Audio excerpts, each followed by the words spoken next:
আসসালামু আলাইকুম। আন্তর্জাতিক সংবাদ 24-এ আপনাকে স্বাগতম। শুরুতে সংবাদ শিরোনাম, পরে বিস্তারিত। ভারত পাকিস্তান পাল্টাপাল্টি যুদ্ধ চলছে, আমাদের হাতে এসেছে ভয়ঙ্কর সব আপডেট। আন্তর্জাতিক সংবাদ প্রথমেই জানিয়ে দেব সংবাদ শিরোনাম। রাফালের পতনে ভরাডুবি ভারতের, আকাশযুদ্ধে ইতিহাস গড়ল পাকিস্তান ও চীন।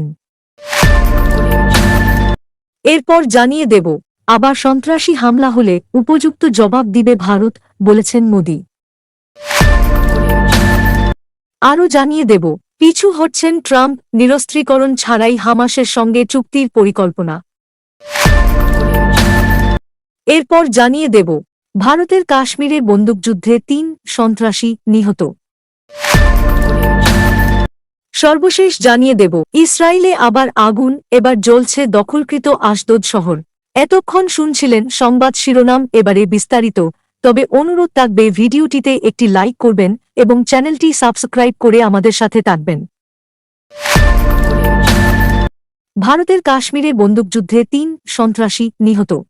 সন্ত্রাস ও বিচ্ছিন্নতাবাদী তৎপরতা নির্মূল করতে জম্মু কাশ্মীরে অপারেশন কিলার পরিচালনা করছে ভারতীয় নিরাপত্তা বাহিনী। অঞ্চলটির শোপিয়ান জেলায় ভারতীয় নিরাপত্তা বাহিনীর সঙ্গে সন্ত্রাসীদের বন্দুক লড়াইয়ে ঘটনা ঘটেছে। মঙ্গলবার ১৩ মে এক প্রতিবেদনে এ খবর জানায় ভারতীয় সংবাদ মাধ্যম এনডিটিভি। এনডিটিভি জানিয়েছে, প্রথমে কুলগাম জেলায় দুই পক্ষের মধ্যে বন্দুক লড়াই শুরু হয়েছিল, তারপর সেখানে থেকে সরতে সরতে শোপিয়ানের একটি বন এলাকায় চলে যায়। ওই বনে আরেক সন্ত্রাসী লুকিয়ে আছে বলে ধারণা করা হচ্ছে। গোয়েন্দা সূত্রে খবর পেয়ে ভারতের সেনাবাহিনী ও আধাসামরিক বাহিনীর সদস্যদের নিয়ে গঠিত নিরাপত্তা বাহিনীর দল সন্ত্রাসীদের ঘেরাও করে ফেলে। তারপর থেকে ২ ঘণ্টারও বেশি সময় ধরে দুই পক্ষের মধ্যে বন্দুক লড়াই চলে। ভারতীয় সেনাবাহিনী সামাজিক মাধ্যম এক্স এ এক পোস্টে জানিয়েছে, গোপন গোয়েন্দা তথ্যের ভিত্তিতে জম্মু কাশ্মীরের শোপিয়ান জেলার সুকাল কেল্লের এলাকায় অভিযান চালিয়েছে ভারতের সেনাবাহিনী। অভিযানে সেনা সদস্যদের সঙ্গে বিচ্ছিন্নতাবাদীদের ব্যাপক গুলি বিনিময় হয়েছে। অভিযানে অন্তত ৩ জন নিহত হয়েছেন। যে সময় এই ঘটনাটি ঘটেছে তা তাৎপর্যপূর্ণ। রাফালের পতনে ভরাডুবি ভারতের, আকাশযুদ্ধে ইতিহাস গড়ল পাকিস্তান ও চীন। আলোচিত রাফাল ও জে-১০ আধুনিক যুগের দুটি চতুর্থ ৪.৫ প্রজন্মের যুদ্ধবিমান।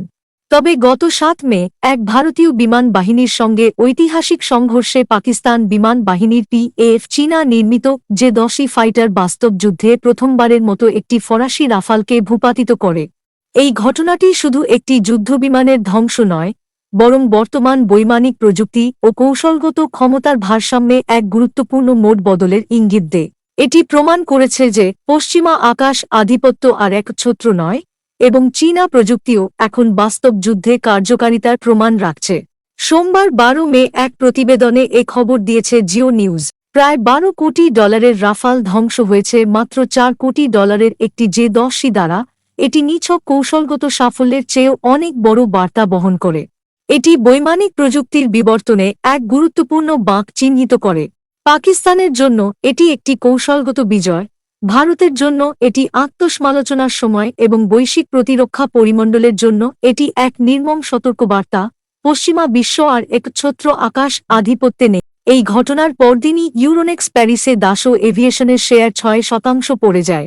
সাধারণত প্রতিরক্ষা খাতে দীর্ঘমেয়াদী চুক্তির উপর ভিত্তি করে শেয়ারের ওঠানামা হয়, কিন্তু যুদ্ধকৌশলের কারণে একদিনেই এমন পতন নজিরবিহীন। এটি প্রথমবারের মতো ঘটল যেখানে একটি চীনা প্ল্যাটফর্ম বাস্তব যুদ্ধে একটি পশ্চিমা ফ্ল্যাগশিপ যুদ্ধবিমানকে পরাস্ত করল। এর মানে হল, পশ্চিমা বিমান প্রযুক্তি এখন আর অপরাজেয় নয়। চীনা আকাশ শক্তি এখন বিশ্বমঞ্চে প্রমাণিত। এটা ভারতের জন্য শুধু প্রযুক্তিগত নয়, কৌশলগতভাবেও এক অপমানজনক ক্ষতি। রাফালকে ভারতের বিমান শক্তির মুকুট রত্ন হিসেবে বিবেচনা করা হতো। এখন সেই রত্ন খসে পড়েছে। রাফালের স্পেকট্রা ইলেকট্রনিক ওয়ারফেয়ার সিস্টেম ব্যর্থ হয়েছে হুমকি থেকে নিজেকে রক্ষা করতে, যা ভবিষ্যতের সংঘাতে ভারতীয় বিমান বাহিনীর টিকে থাকার প্রশ্নকে সামনে নিয়ে এসেছে। সবশেষে ৩টি বিষয় উপেক্ষা করা যাবে না: PF পাইলটদের অসাধারণ প্রশিক্ষণ, তাদের কৌশলগত দক্ষতা এবং আধুনিক আকাশযুদ্ধে দক্ষতার নিখুঁত প্রদর্শন। পাকিস্তানি পাইলটরা কারিগরি জ্ঞান ও বাস্তব যুদ্ধক্ষেত্রের প্রতিক্রিয়া একত্রিত করে পরিস্থিতির মুহূর্তগত বিশ্লেষণ, উচ্চ জি কৌশল এবং একাধিক ডোমেইনের সমন্বয় ঘটিয়ে যুদ্ধে জয় ছিনিয়ে এনেছে। এটি শুধু যন্ত্রের বিজয় নয়, বরং মানুষ ও মননের শ্রেষ্ঠত্বের প্রমাণ। ইসরায়েলে আবার আগুন, এবার জ্বলছে দখলকৃত আশদোদ শহর। ইহুদিবাদী ইসরায়েলের দখলকৃত আশদোদ এর আশপাশের একটি বনাঞ্চলে বড় ধরনের অগ্নিকাণ্ড ঘটেছে বলে জানিয়েছে স্থানীয় সংবাদ মাধ্যমগুলো। ইসরায়েলি এক নিউজ সাইট জানিয়েছে, ভয়াবহ আগুন নেভাতে কমপক্ষে 10টি দমকল বাহিনী এবং 4টি অগ্নিনির্বাপক বিমান কাজ করছে। আগুন দ্রুত ছড়িয়ে পড়ায় আশেপাশের বাসিন্দাদের নিরাপদে সরিয়ে নেওয়া হচ্ছে। কফার আফিক এলাকার বাড়িগুলো খালি করার নির্দেশ দেওয়া হয়েছে। কিভাবে আগুনের সূত্রপাত ঘটেছে তা এখনও নিশ্চিত হওয়া যায়নি। আশদোদ ভূমধ্যসাগর তীরবর্তী একটি বন্দরনগরী, যা 1948 সালে ফিলিস্তিনি ভূমি দখলের পর ইসরায়েলের নিয়ন্ত্রণে আসে। এই অঞ্চলে প্রাকৃতিক দুর্যোগ ও মানবসৃষ্ট অগ্নিকাণ্ডের ঘটনা প্রায় ঘটে থাকে। সম্প্রতি দখলকৃত ফিলিস্তিনে, বিশেষ করে জেরুজালেম ও তাবারিয়া এলাকায় বড় ধরনের অগ্নিকাণ্ডের ঘটনা ঘটেছে। গত 30 এপ্রিল ইসরায়েল ও অধিকৃত পশ্চিম তীরের 100-ও বেশি স্থানে একযোগে দাবানল ছড়িয়ে পড়ে। আগুন নেভাতে ইসরায়েলি সরকার পার্শ্ববর্তী দেশগুলোর সাহায্য চায়, জাতীয় জরুরি অবস্থা ঘোষণা করে। আবার সন্ত্রাসী হামলা হলে উপযুক্ত জবাব দিবে ভারত, বলেছেন মোদি। পাকিস্তানকে সতর্ক করে ভারতীয় প্রধানমন্ত্রী নরেন্দ্র মোদি বলেছেন, আমাদের উদ্দেশ্য স্পষ্ট, যদি আরেকটি আক্রমণ হয়, ভারত উপযুক্ত জবাব দেবে। যেমনটা জবাব দিয়েছিলাম 2016 সালে জম্মু ও কাশ্মীরের উরিতে সেনাঘাঁটির ওপর সন্ত্রাসী হামলার পর এবং 2019 সালের পুলওয়ামা হামলার পর বালাকোটে বিমান হামলার মাধ্যমে। খবর এনডিটিভি। মঙ্গলবার 13 মে পাঞ্জাবের আদমপুর বিমান ঘাঁটি পরিদর্শনে এ কথা বলেন তিনি। নরেন্দ্র মোদি বলেন, সন্ত্রাসের প্রভুরা এখন বুঝে গেছে যে ভারতের দিকে চোখ তোলার একটি পরিণতি ধ্বংস ও মহাবিনাশ। বিমান বাহিনী সেনাদের উদ্দেশ্যে তিনি বলেন, আমাদের সবসময় সতর্ক ও প্রস্তুত থাকতে হবে। শত্রুকে বারবার মনে করিয়ে দিতে হবে যে তারা এখন এক নতুন ভারতের সঙ্গে মোকাবিলা করছে। আমরা ঘরে ঢুকে মার উল্লেখ করে তিনি বলেন, আমরা তাদের জবাব দিয়েছি। ভারতীয় সেনাবাহিনী, ভারতীয় বিমান বাহিনী এবং ভারতীয় নৌবাহিনী একসঙ্গে পাকিস্তানি সেনাবাহিনীকে পরাজিত করেছে। আমরা তাদের স্পষ্ট বার্তা দিয়েছি, পাকিস্তানে এমন কোনো জায়গা নেই যেখানে সন্ত্রাসীরা শান্তিতে থাকতে পারে।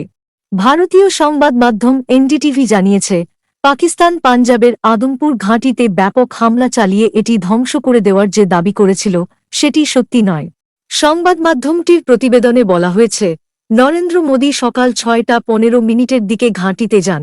তাকে বহনকারী বিমানটি ওই ঘাঁটির রানওয়েতেই অবতরণ করেছে এবং মোদি S-400 আকাশ প্রতিরক্ষা ব্যবস্থার 400 সামনে দাঁড়িয়ে কথা বলেছেন। মোদি তার এক্স অ্যাকাউন্টে আদমপুর ঘাঁটি সফরের কয়েকটি ছবি প্রকাশ করেছেন। মোদি এক্সে আদমপুর ঘাঁটিতে যাওয়ার ব্যাপারে বলেছেন, আজ সকালে আমি এফএস আদমপুরে গিয়েছিলাম এবং আমাদের সাহসী বিমান যোদ্ধা এবং সৈন্যদের সাথে দেখা করেছি। সাহস, সংকল্প এবং নির্ভীকতার প্রতীক হিসেবে তাদের সাথে থাকাটা ছিল এক বিশেষ অভিজ্ঞতা। আমাদের সশস্ত্র বাহিনী জাতির জন্য যা কিছু করে তার জন্য ভারত চিরকাল কৃতজ্ঞ। পিছু হটছেন ট্রাম্প, নিরস্ত্রীকরণ ছাড়াই হামাসের সঙ্গে চুক্তির পরিকল্পনা। ফিলিস্তিনের গাজায় স্থায়ী যুদ্ধবিরতিতে পৌঁছানোর জন্য হামাসের নিরস্ত্রীকরণের দাবি প্রত্যাহারের কথা বিবেচনা করছে যুক্তরাষ্ট্র। যদিও এতদিন যুদ্ধবিরতির শর্ত হিসেবে হামাসকে অস্ত্র সমর্পণের জন্য চাপ দেওয়া হচ্ছিল, তবে হামাস এ ব্যাপারে নমনীয় না হওয়ায় নতুন চিন্তা করছে ট্রাম্প প্রশাসন। গাজায় যুদ্ধবিরতির মধ্যস্থতা প্রচেষ্টার সঙ্গে সংশ্লিষ্ট সূত্রের বরাতে এক প্রতিবেদনে এ তথ্য জানিয়েছে সংবাদ মাধ্যম আল-রাবি আল-জাদিদ। গণমাধ্যমটির বরাত দিয়ে মিডল ইস্ট মনিটর এক প্রতিবেদনে বলেছে, আরব ও মিশর সূত্র জানিয়েছে, মার্কিন সরকার যুদ্ধবিরতি চুক্তিতে পৌঁছানোর পূর্বশর্ত হিসেবে ফিলিস্তিনি প্রতিরোধ গোষ্ঠী হামাসের নিরস্ত্রীকরণের দীর্ঘদিনের দাবি প্রত্যাখ্যান করতে প্রস্তুত। সূত্রগুলো জানিয়েছে, আলোচনায় জড়িত ট্রাম্প প্রশাসনের প্রতিনিধিরা মিশরীয় কর্মকর্তাদের সঙ্গে আলোচনায় আগ্রহ প্রকাশ করেছেন। হামাসের প্রাথমিক নিরস্ত্রীকরণের সম্ভাব্য ছাড় মার্কিন সরকারের একে একে সব ইসরায়েলি জিম্মিদের মুক্তির জন্য একটি চুক্তিতে পৌঁছানোর চেষ্টা বলে জানা গেছে।